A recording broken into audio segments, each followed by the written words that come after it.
मानो बीते दिनों आए महाराष्ट्र विधानसभा चुनाव के नतीजों ने संपूर्ण विपक्षी एकता की पोल खोल कर रख दी है।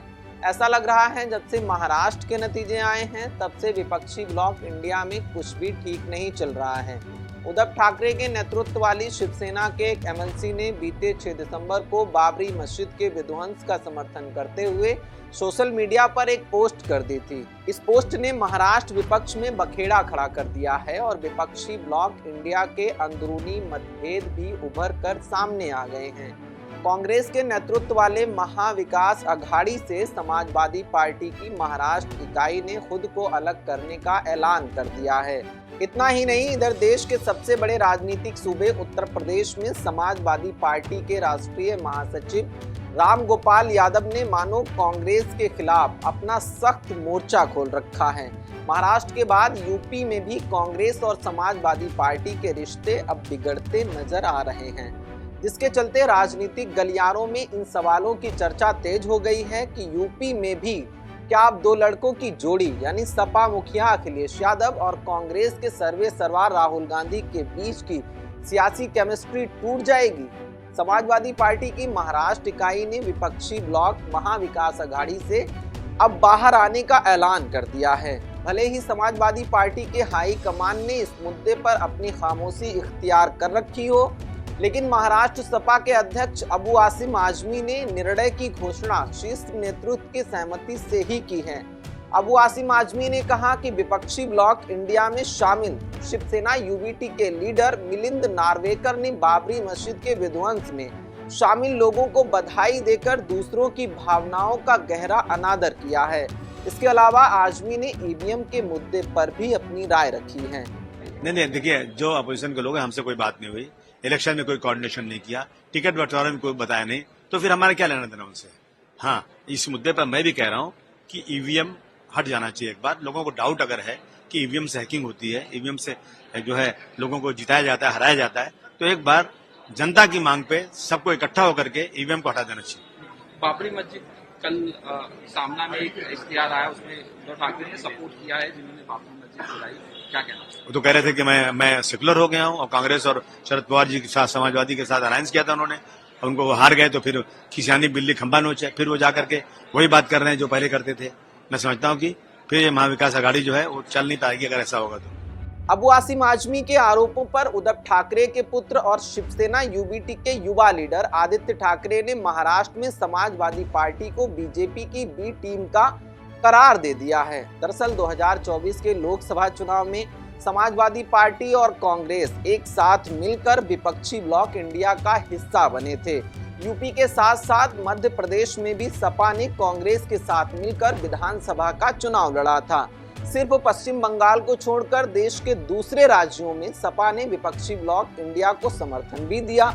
महाराष्ट्र में सपा ने कांग्रेस के नेतृत्व वाले विपक्षी ब्लॉक महाविकास अघाड़ी को अपना समर्थन दिया।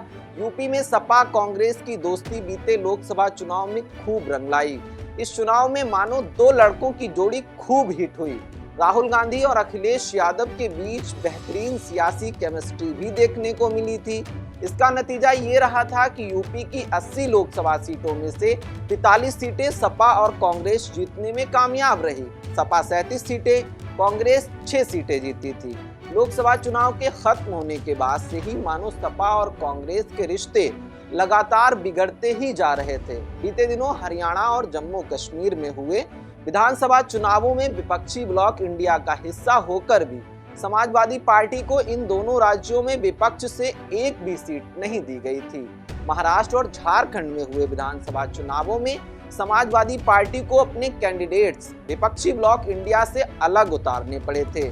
ऐसे में समाजवादी पार्टी ने भी यूपी उपचुनाव में कांग्रेस को उसके मन के मुताबिक सीटें नहीं दी थीं। ऐसे में कांग्रेस ने यूपी उपचुनाव लड़ने से ही अपने कदम पीछे खींच लिए थे। महाराष्ट्र विधानसभा चुनाव के नतीजे आने के बाद से कांग्रेस और समाजवादी पार्टी के बिगड़ते रिश्ते जनता के समक्ष भी खुलकर सामने आ गए। सपा के राष्ट्रीय महासचिव राम गोपाल यादव ने बीते लोकसभा और विधानसभा चुनावों में कांग्रेस के परफॉर्मेंस पर अब गंभीर सवाल भी खड़े कर दिए हैं। राम गोपाल यादव ने कहा कि कांग्रेस अगर अच्छा प्रदर्शन करती तो 2024 में नरेंद्र मोदी देश के तीसरी बार प्रधानमंत्री नहीं बन पाते। उन्होंने कहा कि चाहे लोकसभा का चुनाव हो या विधानसभा का चुनाव, कांग्रेस कहीं पर भी अच्छा परफॉर्मेंस नहीं कर पाई है। लोकसभा चुनाव में कांग्रेस हिमाचल प्रदेश में 4 सीटें हार गई।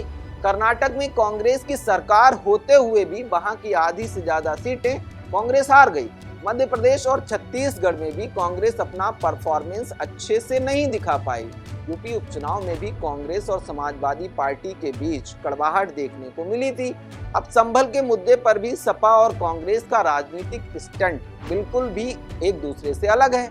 राहुल गांधी और प्रियंका गांधी के संभल जाने की कोशिश पर सपा ने सवाल खड़े कर दिए हैं। सपा के राष्ट्रीय महासचिव रामगोपाल यादव ने कहा कि कांग्रेस संसद में संभल के मुद्दे को नहीं उठा रही है और राहुल गांधी और प्रियंका गांधी संभल जा रहे हैं। इतना ही नहीं, कांग्रेस के द्वारा संसद में उठाए जा रहे अडानी के मुद्दे से भी समाजवादी पार्टी ने खुद ही किनारा कर लिया है।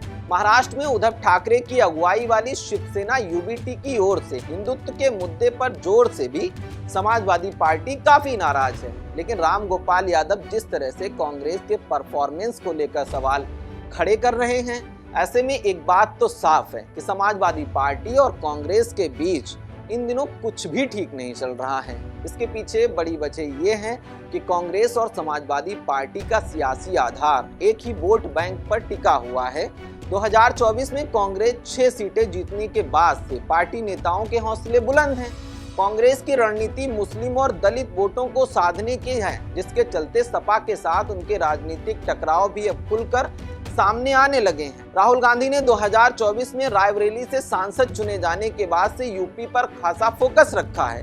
हाथरस हादसे के पीड़ित परिवारों से मिलने जहां वो अलीगढ़ पहुंचे हैं, तो वहीं दूसरी तरफ रायबरेली में दलित परिवार को इंसाफ दिलाने भी पहुंच गए थे। इसी कड़ी में राहुल गांधी और प्रियंका गांधी ने संभल जाकर पीड़ित परिवारों से मुलाकात कर सियासी मैसेज देने की रणनीति बनाई थी। इसको राहुल गांधी का मुस्लिमों के जख्मों पर मरहम लगाकर उनके विश्वास को जीतने की कवायद के तौर पर देखा जा रहा है। ऐसे में राहुल गांधी के संभल दौरे पर समाजवादी पार्टी की सियासी बेचैनी बढ़ गई है। तो आखिर में सवाल वही है कि इन बढ़ते विवादों के बीच क्या दो लड़कों की सियासी जोड़ी टूट जाएगी? आपको क्या लगता है? हमें कमेंट सेक्शन में जरूर बताइए। फिलहाल अभी के लिए इतना ही। मेरा नाम खुशनूर है और आप पंजाब केसरी टीवी देख रहे हैं। बहुत बहुत शुक्रिया आपका। नमस्कार। हमसे जुड़े रहने के लिए हमारे YouTube चैनल को सब्सक्राइब करें और नई वीडियो की नोटिफिकेशन के लिए बेल आइकॉन को दबाएं।